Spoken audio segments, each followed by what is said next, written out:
네, 국민의힘 한동훈 대표와 더불어민주당 이재명 대표의 대리전 이렇게도 불렸던 어제 있었던 재보궐선거 결과가 나왔습니다. 언론들은 2대2 무승부, 둘 다 텃밭은 지켰다 이렇게 평가를 했는데요. 먼저 양당 대표들의 치열했던 유세전 목소리를 듣고 이어서 자세한 이야기를 나눠보겠습니다.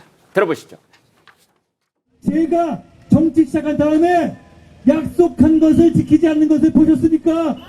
금정에 대한 국민의힘의 약속은 지켜질 겁니다. 더불어민주당은 금정을 여러분을 이용할 생각밖에 없습니다. 더불어민주당에 이용당하고 싶습니까?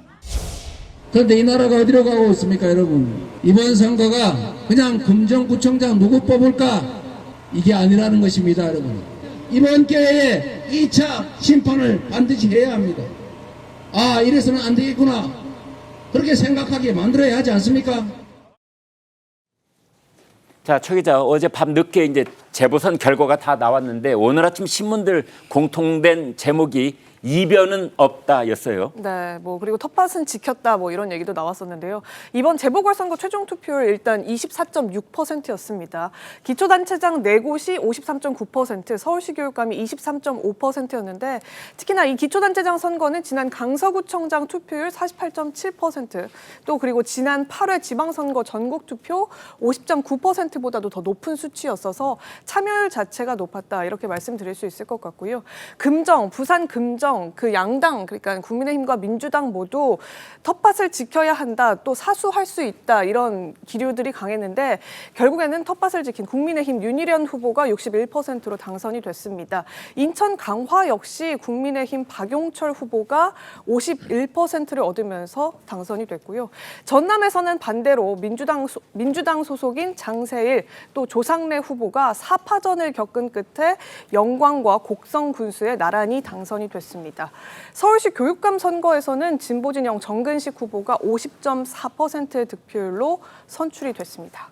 네, 자 윤기찬 위원장님, 그런데 많은 언론들이 비겼다 또는 텃밭을 지켰다, 이변은 없다 이렇게 말을 하고 있지만 한 발짝만 더 들어가 보면은 이제 김건희 여사 악재에도 불구하고 그래도 국민의힘 한동훈 대표가 선방한 거 아니냐 이런 평가들이 있더라고요. 선방한 거죠. 네. 왜냐하면 네. 지난 그 지방선거에서도 났던 격차보다 더 났거든요. 20% 이상으로 났기 때문에 실제로 보면 한동훈 대표가 당내 입지가 좀 강화되겠다 이런 생각이 들고요. 또 하나는 이제 이재명 대표의 정권 심판론이 먹히지 않았다고 보여지는 대목도 있어요. 네. 왜냐하면 정권 심판론이라는 중앙 이슈를 갖고 내려왔는데 지역에서는 이제 그게 먹히지 않았다는 거고, 그러니까 선거 기획 단계부터 이재명 대표 측에 약간 실패가 있었다 이런 사정이 하나 있는 것이고, 마지막으로 조국 신당 대표의 지원이 있었잖아요. 네. 그러니까 조국 신당 대표의 지원이 먹히지 않았다. 그 부분은 조국 신당 대표가 갖고 있는 개인적인 리스크가 이번 선거에서 오히려 마이너스로 작용한 것이 아니냐. 예를 들면 부산 지역하고의 부정적인 그 이미지가 떠오르는 게 있어요. 네. 부산대병원, 양산병원 장학금 관련해서 청탁금지법 유죄가 나왔잖아요. 네. 그리고 부산 경제부시장이었던 유재수 씨 감찰무마 사건으로도 직권남용으로 유죄가 나왔고, 이런 조국 신당의 대표임에도 불구하고 이재명 대표가 왜 지원 유서를 요청했을까? 이런 대목들은 민주당 내에서도 조금 되짚어볼 부분이 없지 않아 있다 이렇게 생각합니다. 네. 이번 선거 결과로 한 대표와 윤 대통령의 힘의 균형추가 한 대표 쪽으로 기울 것이다. 이런 전망까지 나오고 있습니다. 한동훈 대표는 국민이 쇄신할 기회를 줬다 이렇게 소감을 밝혔는데요. 다음 주로 예정된 윤 대통령과의 만남에서 김건희 여사 문제에 대한 해법을 더 강하게 요구하지 않겠는가 이런 예측도 있습니다. 최창렬 교수님 어떻게 보십니까?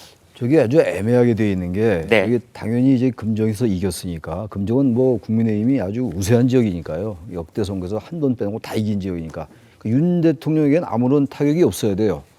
당연히 정권 심판론이 안 맥힌 거고 말이죠, 결과적으로. 네. 근데 지금 이 선거 결과가 지금 여당 후보가 61%로 이겼지 않습니까? 저는 언뜻 떠오르는 게 지난 전당대회에서 한동훈 대표가 상당히 어려운 선거를 치렀는데 네. 63%로 이겼잖아요. 압도적으로 이겼는데 이거 한 대표가 직접 출마한 건 아니라 하더라도 네. 61%로 이겼어요. 생각보다 큰 차로 이겼단 말이에요. 네. 강화군수보다 더 큰 차로 이겼어요, 지금. 네. 근데 이제 많은 전망들은 야당 후보도 단일화됐고 또 여권의 여러 가지 분열 양상 때문에 상당히 어려운 선거를 치를 것이다라는 전망이 있었는데 그렇지 않았단 말이에요. 네. 그냥 결과적으로 우리가 사후적으로 해석해 볼 때 이 선거 기간 중에 한동훈 대표가 김건희 여사의 활동 자제 그리고 도이치 주가 조작 의혹 사건에 대한 검찰의 국민이 납득할 만한 조치 요구했고 또 대통령실의 인적 쇄신을 요구하면서 한 발 더 나아가서 김건희 여사에 대해서 언급을 했단 말이에요. 네. 비선 라인 정리해라 이렇게까지 얘기를 했는데 이게 네. 이겼단 말이에요. 그러니까 예. 이 말이 이것과 그러니까 이 선거가 여당과 야당의 대결 구도입니다만 네. 기본적으로 친여 중에 여 중에서 한동훈 대표 쪽과 네. 윤석열 대통령 쪽의 어떤 대결 구도처럼 이렇게 되고 말았어요. 이게. 네. 근데 이게 압도적으로 이겼단 말이에요. 아. 그러다 보니까 아까 앞서도 잠깐 말씀하셨습니다만 한동훈 대표가 주장했던 이 부분이 상당히 힘이 실릴 수밖에 없게 됐죠. 네. 독대를 앞두고 있고 이런 네. 상황이고 만약에 이게 여당 대표가 졌다면 아마 뭐 가정이긴 합니다만 친윤에서 상당히 십중포화를 퍼붓을 거예요. 한동훈 대표에게. 네. 그러면서 볼 때 이건 여권의 권력정에 상당한 영향을 준 선거였다. 저는 좀 그렇게 분석을 좀 합니다. 그러니까 한동훈 대표가 용산과의 차별화를 주도하는 듯한 발언을 하는 것이 주요했다. 주요했다. 그러니까 예. 결국은 부산의 금정 구민들이 그 부분에 일단 여권의 분열도 분열입니다만 일단 여권이 더 나아가기 위해서는 이대로는 안 되겠다. 혁신이 필요하다라는데 방점을 찍었다고 사후적 해석이 가능하다고 생각합니다. 예. 네. 이재명 대표는 이번 선거에서 호남을 지켜내면서 당내 리더십을 유지하게 됐다는 평가도 나오고 있습니다. 선거 중간에 있었던 김영배 의원의 실언을 조기 진화하는 데 이어 어제는 민영배 의원의 국감 기간 중 골프 논란을 엄중 경고하는 등 지역 민심 관리에 상당히 신경을 썼다. 뭐 이런 분석까지 나오고 있습니다. 신혜영 의원님, 예. 이제 그래서 지금 이재명 대표는 이른바 호남 비토론 이것을 좀 벗어나는 계기가 됐다 이런 말도 있더라고요. 그렇죠. 극복을 했죠. 네. 호남에서의 이 정서가 심상치 않다. 조국 혁신당이 오히려 승승장구한다. 오히려 더 진보당이 지금 더 승산을 잡을 것 같다라는 그런 위기론들이 네. 그래도 호남 민심들이 다음 정권은 민주당이 잡아야 되니까 안정적으로 지지를 해줬다라는 걸 다시 한번 확인하는 그런 결과가 됐다고 보고요. 네. 저는 부산 금정의 경우에도 사실은 뭐 지금 한동훈 쪽이 뭐 승기를 잡았다라고 판단을 하는 해석들이 강하긴 하지만 네. 그럼에도 불구하고 이제는 서로의 승리가 누구의 공이냐 이것을 가지고 친한과 친윤이 또 서로 자기의 공이다라고 네. 주장을 하면서 또 갈등이 불거질 수 있고 네. 또 그렇기 때문에 금정을 지켰기 때문에 대통령실 정권이 변하지 않을 수 있겠다라는 또 국민으로서의 한 걱정도 되는 부분이 있습니다. 네.